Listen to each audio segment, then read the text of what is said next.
Un gusto que nos acompañe esta mañana, Emilio.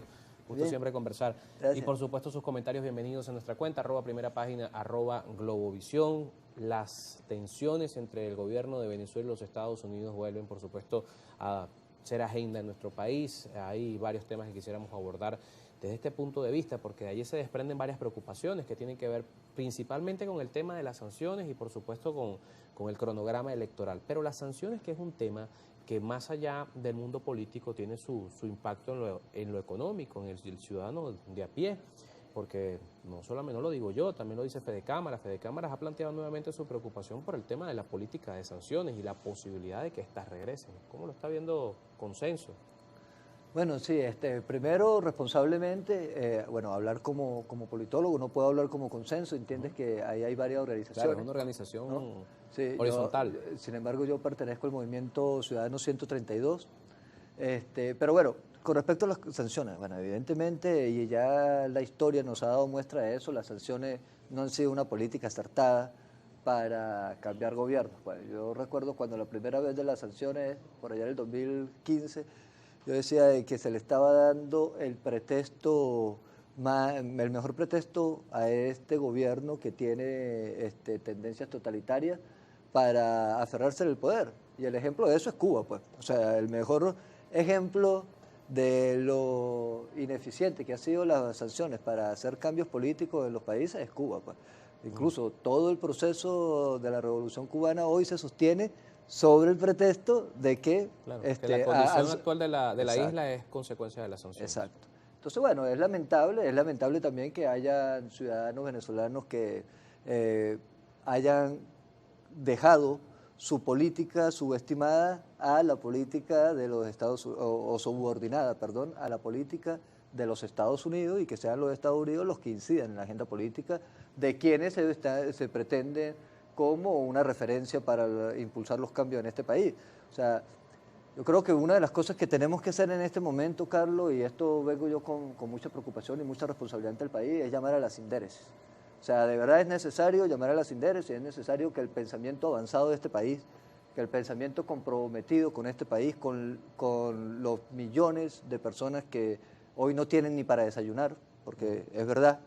O sea, hoy hay millones de personas venezolanas que viven acá, inmigrantes que hoy no tienen para desayunar, que tienen un problema también emocional, psicológico. Fíjate que se está usando ahorita a los migrantes como canje o como chantaje.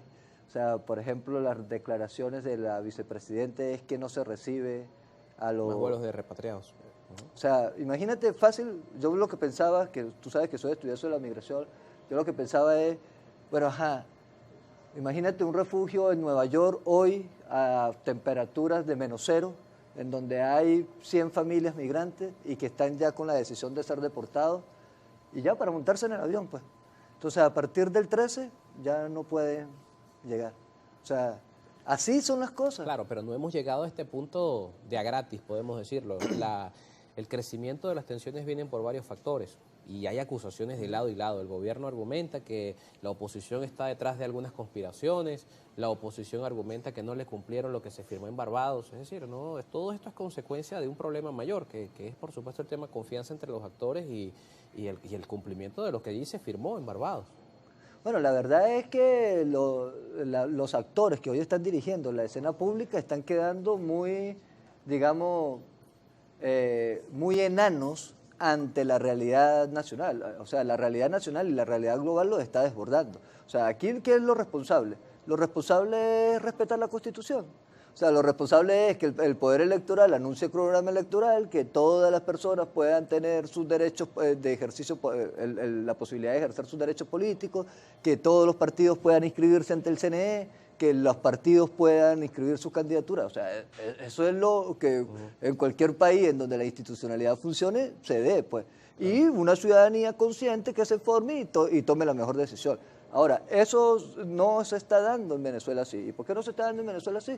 Porque la minoría, y cuando hablo de la minoría no hablo solamente de la que ejerce el control del Estado, sino la minoría que ha hegemonizado la esfera pública, pues. O sea, que se ha hecho... De lado y lado. Sí, que se ha hecho de lo público, ¿no? Que ha, digamos, que tiene más posibilidad de hablar a través de los medios de comunicación, en tener interlocución con el pueblo de Venezuela. Bueno, esa minoría está quedando sobrepasada, ha sido desbordada por la realidad global. O sea, la OTAN acaba de anunciarle a los ciudadanos de Occidente que nos preparamos para la guerra. O sea, y usted me dirá, bueno, pero ¿qué tiene que ver Venezuela con la guerra? Y o sea, ¿por qué se me está yendo Emilio por las ramas? No, es que aquí, sobre este territorio, están el 30% de las materias primas que el norte global necesita para su desarrollo. Es decir, si nuestra clase política genera este debate, si nuestra clase política nos da este show, este bochornoso show, ¿no?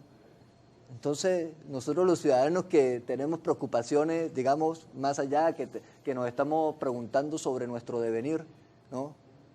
Sobre nuestro futuro, entonces nosotros nos quedamos, el pueblo de Venezuela se queda sin referentes, pues, y eso es lo que está pasando en Venezuela. O sea, el problema de fondo en Venezuela, de fondo, es que ha habido una pérdida, una ruptura en el tejido social y en el tejido político y nos hemos quedado sin referentes.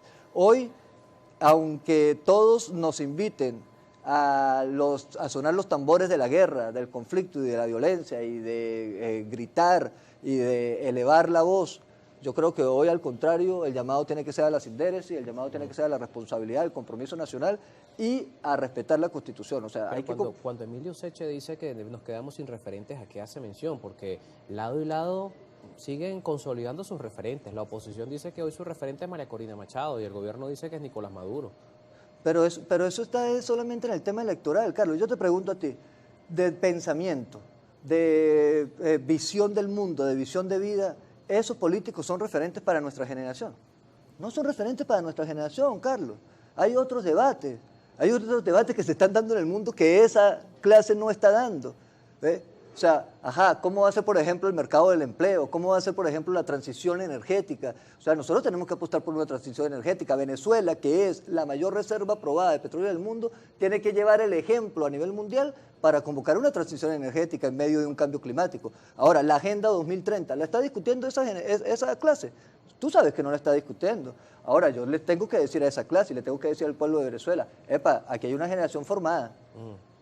7.7 millones de venezolanos están fuera y los mejores médicos en Chile son venezolanos, ¿no? Y hemos dado demostración de que hay una generación formada y que sabe lo que hace.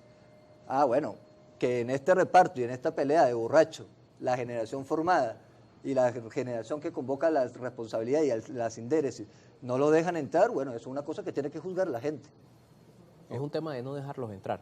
Es decir, en el debate público, por ejemplo, este tema de la plataforma Consenso no ha podido permear estos sectores de la oposición o consolidar una tercera vía, porque no es un tema incluso a veces de plegarse a una línea única, pero no, porque consideran que no los dejan entrar. Mira, aquí la construcción el tema es que hay una estrategia de los pensamientos totalitaristas, que es la polarización. Entonces tú profundizas la polarización y se consolidan los pensamientos totalitarios. Nosotros pertenecemos a la diversidad y somos la manifestación de la diversidad de la sociedad venezolana y del pueblo de Venezuela, Carlos.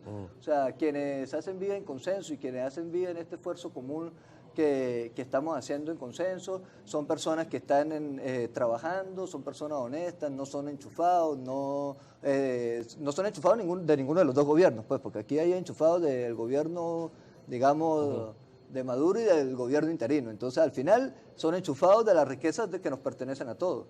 Porque al final están haciendo eso, pues, usufructuando la riqueza que le pertenece a todos los venezolanos. Mientras tanto, los hospitales no funcionan, mientras tanto hay 6 millones de personas que aguantan hambre, hay, bueno, el drama de la migración y todo lo que no voy a seguir lloviendo sobre mojado, que ya lo he dicho aquí varias veces ante el país. Entonces, la verdad es que yo creo que hay que hacer un llamado, nuestra convocatoria y nuestro esfuerzo es a construir nuevos referentes y que esos referentes tengan la necesidad, primero, de construir un programa en donde se reflejen sus necesidades y su realidad, pues. O sea, la verdad es que los programas que hoy, las opciones y proyectos que hoy se le plantean al país no incorporan al sentimiento de la mayoría del pueblo venezolano. Claro. O sea, eso es una realidad. No están hablando del salario, de los temas, están hablando de habilitaciones, de elecciones, de temas que tal vez no es la principal preocupación hoy de la gente.